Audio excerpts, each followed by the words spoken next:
Episode में देखते हैं जब जेंडिंग हॉस्पिटल में बैठी हुई थी तब नर्स आकर कुछ पेपर्स में साइन करने को बोलती है। तब डॉक्टर निंग बोलता है तुम्हारी फैमिली कहाँ है।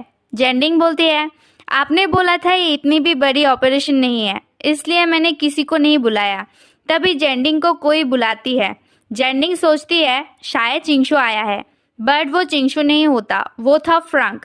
तभी चिंगशू जेंडिंग को मैसेज करता है। मैसेज में लिखा था आई एम सॉरी जेंडिंग, मुझे बिजनेस ट्रिप में जाना होगा, नहीं तो ऑफिस का बड़ा ऑर्डर लूज हो जाता। ये देखकर जेंडिंग को बहुत दुख होती है। तभी वो उस पेपर्स में साइन कर देती है। उसके बाद हम सर्जरी रूम में देखते हैं।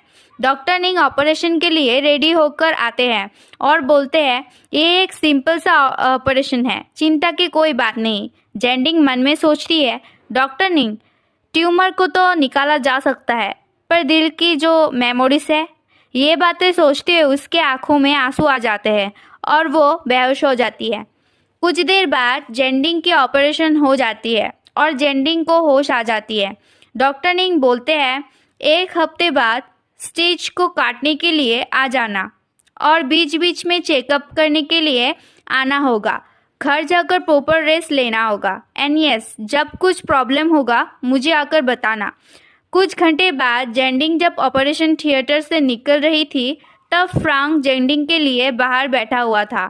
जेंडिंग तब फ्रैंक को बोलता है मेरे मोबाइल दो और कॉल लिस्ट चेक करके देखती है चिंगशू ने कॉल किया या नहीं। बट नहीं, चिंगशू ने कॉल नहीं किया। व्हाट्सएप में चेक करता है बट व्हाट्सएप में भी कोई मैसेज नहीं होता। बाद में हम शुइरान को देखते हैं। शुइरान उस हॉस्पिटल में काम करती है और वो डॉक्टर निंग को बहुत पसंद करती है बट डॉक्टर निंग उसे भाव नहीं देता। वो दोनों 18 ईयर्स से एक दूसरे को पहचानते हैं। वो दोनों सेम कॉलेज में डॉक्टर की पढ़ाई भी कंप्लीट किया है। तब से ही शुइरान डॉक्टर निंग को बहुत पसंद करती है। रात को जेंडिंग डिनर के लिए नूडल बना रही थी और दूसरी तरफ हम देखते हैं डॉक्टर निंग घर में बैठा हुआ था। खाना बनाने के बाद जेंडिंग तब डिनर करने के लिए बैठती है। तभी वो एक नई ऑर्डर पाती है। असल में वो पेट टॉयज बनाती है और वही वो सेल करती है। जेंडिंग तब कस्टमर के साथ बातें करती है और एक हफ्ते के अंदर जेंडिंग को ऑर्डर देना होगा और ऑर्डर आने की वजह से जेंडिंग बहुत खुश होती है और कहती है मैं जानती थी एक दिन मुझे एक बड़ी ऑर्डर मिलेगी और मेरी बिजनेस भी अच्छे से चलेगी। तब जेंडिंग की मोबाइल में एक अननोन नंबर से कॉल आती है और ये कॉल हॉस्पिटल से आया था और वो पूछते हैं जेंडिंग आप रोज अच्छे से दवाई ले रहे हैं। जेंडिंग बोलती है हाँ मैं तो ठीक से दवाई ले रही हूँ। ये सुनकर हॉस्पिटल से कॉल कट कर देते हैं और जेंडिंग मन में सोचती है किसने बोला हॉस्पिटल का सर्विस खराब है। असल में किसी भी हॉस्पिटल में कॉल करके पेशेंट की हालत के बारे में पूछा नहीं जाता। तब जेंडिंग व्हाट्सएप में चेक करती है कि चिंगशू उसे मैसेज दिया या नहीं बट नहीं, तभी भी उसे चिंगशू के तरफ से कोई मैसेज नहीं आता। दूसरी तरफ निंगवेंजी चिंता में होते हैं। तभी उसे हॉस्पिटल से कॉल आता है और कहता है मैंने जेंडिंग को पूछा था कि वो दवाई ले रही है या नहीं। जेंडिंग बोल रहा है कि वो अच्छे से दवाई ले रही है। निंग तब चैन की सांस लेते हैं। असल में उन्होंने हॉस्पिटल में कॉल करके बोला था कि जेंडिंग की हालत पूछने के लिए। निंग तब नन्ना को खाने को देता है और बोलता है आज तुम्हें ज़्यादा ट्रीट पाओगे क्योंकि मेरा मन बहुत अच्छा है। इसके बाद हम शेवान को देखते हैं। ये निंग की बहन होती है। तब ही कोई कॉलिंग बेल बजाती है और वेशुआन दरवाज़ा खोलने के लिए जाती है। दरवाज़ा खोलने के बाद निंग देखते हैं कि वेशुआन ने सारा कमरा खराब करके रखी है। वेशुआन 3 साल के लिए विदेश गई थी पढ़ाई के लिए बट पढ़ाई खत्म ना करके वो चाइना में चली आती है और ये अपने बड़े भैया को बिना बताए चली आती है ताकि उसके भैया उसे ना डांटे। उसके बाद वेशुआन बोलती है तुम्हें कैसे पता कि मैं यहाँ हूँ? गावरान ने बोला है ना, उसे तो मैं बाद में मजा सिखाऊंगी। निंग बोलता है इस बात को लेकर तुम टांग मत अड़ाओ और तुम घर क्यों नहीं गए? उसकी बहन बोलती है तुम्हें तो पता है। निंग बोलता है तुम क्या सोच रहे हो? यहाँ छुपकर कितने दिन रहोगे? पापा ने बोला है तुम्हें फिर से कॉलेज में दाखिला करेंगे। वैश्वान बोलती है, मैं किसी कॉलेज नहीं जाने वाली। निंग बोलता है, तो तुम क्या करोगे? तुम्हारा सिर्फ 22 ईयर्स हुआ है। तुम क्या हर वक्त दूसरों के सपोर्ट में रहना चाहती हो? वैश्वान बोलती है, नहीं, मैं खुद पैसा कमाऊंगी। भैया, मुझे पता है तुम मुझे सपोर्ट करोगे। निंग बोलता है, ये तुम्हें सपोर्ट नहीं करने वाली। वैश्वान बोलती है, तुम ये मत समझो मैं तुम्हारे बिना कुछ नहीं कर पाऊंगी। ये देखो, मैंने सर्टिफिकेट भी पा लिया है। असल में स्वान को एनिमल से बहुत प्यार होती है, इस वजह से एनिमल के ऊपर उसने पढ़ाई करके सर्टिफिकेट पा लिया है। और वो बोलती है, मैं एक स्टूडियो ओपन करना चाहती हूँ और एक कैफे भी दूंगी। निंग बोलता है, तुम्हारे पास स्टूडियो ओपन करने के पैसे हैं? स्वान तब निंग का पैर पकड़ लेता है और बोलती है, भैया इस बार मुझे थोड़ा हेल्प करो। निंग बोलता है, मेरे साथ चलो। तब वो जाते हुए देखते हैं रास्ते पर जेंडिंग भीगी हुई खड़ी रहती है। तब निंग जाकर जेंडिंग को गाड़ी में आने को बोलता है। शुआन तब जेंडिंग को बातें करने लगती है। जेंडिंग भीग गई थी, इसलिए वो हॉस्पिटल आते हैं क्योंकि जेंडिंग की ऑपरेशन के जगह पर पानी लग गई थी, जिसके वजह से वहाँ इन्फेक्शन हो जाएगा। तब वहाँ सुइरन आती है और शुआन सुइरन को बिल्कुल भी पसंद नहीं करती क्योंकि उसे पता है वो उसके भैया को लाइन मारते हैं और वो नहीं चाहती कि वो उसकी भाभी बने। इस तरफ डॉक्टर निंग जेंडिंग को ड्रेसिंग करते हैं। जेंडिंग की शर्ट भीग गई थी, इसलिए निंग अपनी कोट देता है जेंडिंग को पहनने के लिए और निंग अपने काम पे लग जाता है। तब शुआन आकर बोलती है, भैया इस लड़की को तुम पसंद करते हो क्या?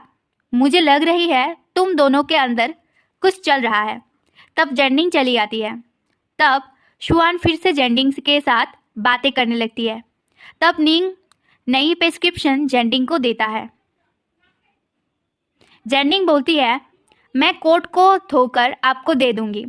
उसके बाद वहाँ से चली जाती है और शुआन बोलती है, मैंने सही सोची थी, कुछ बात तो है। और बाद में शुआन और जेंडिंग चली जाती है और शुआन बोलती है, तुम्हारी व्हाट्सएप नंबर दो ना, हम दोनों चैटिंग करेंगे। और उस दोनों को जाते हुए शुइरान देखती है और सोचती है निंग की कोट वो पहनी हुई है। जेंडिंग जब अपने रूम में बैठी थी तब कोई कॉलिंग बेल बजाता है। तो वो देखती है एक डिलीवरी मैन आते हैं कुछ पार्सल लेके और ये पार्सल देखकर जेंडिंग बोलती है, मेरे लिए इतना बड़ा पार्सल किसने भेजा? वो पार्सल खोल के देखती है, वहाँ वो ड्रेस था जिसको उसने स्टोर में पहना था। ड्रेस को देखकर जेंडिंग को याद आती है उसके बॉयफ्रेंड और उसके एक्स गर्लफ्रेंड को उसने एक साथ देखा था। ये सोचकर उसके आंखों से आंसू आ जाते हैं और उसके ऑपरेशन की जगह पर भी दर्द करते हैं और जेंडिंग ऐसे ही रोती रहती है। उस तरफ निंग अपने बहन को घर ले आता है। शुआन तब निंग को बोलती है, ये लड़की तुम्हारे लिए परफेक्ट है। वो हील्स नहीं पहनती, ज़्यादा मेकअप नहीं करती और तुम भी तो ऐसी लड़की पसंद करते हो। बट निंग उसकी बहन की बातों को इग्नोर कर रहा था।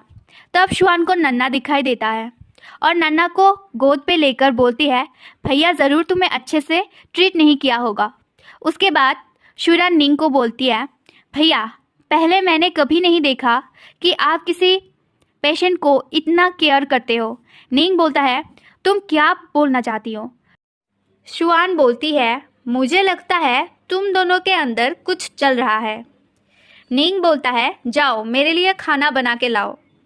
शुआन तब गुस्से से वहाँ से चली जाती है। जाते जाते शुआन निंग को जेंडिंग की व्हाट्सएप नंबर देती है और बोलती है, भैया थैंक्स बोलने की ज़रूरत नहीं है, मैं हेल्प करती रहती हूँ। निंग बोलता है, मैंने तुमसे नंबर मांगा है क्या? शुआन बोलती है, देखो कितना हेल्पफुल हूँ मैं, बिना बताए तुम्हें दे दिया। निंग तब खुद के रूम में चले आते हैं और अपने फैमिली फ़ोटो के सामने उस टॉय को उठा लेता है। तब हम एक विजन देखते हैं जब निंग की मॉम मर गई थी। उसकी बहन और वो रो रहे थे। वहाँ उसके फादर भी थे।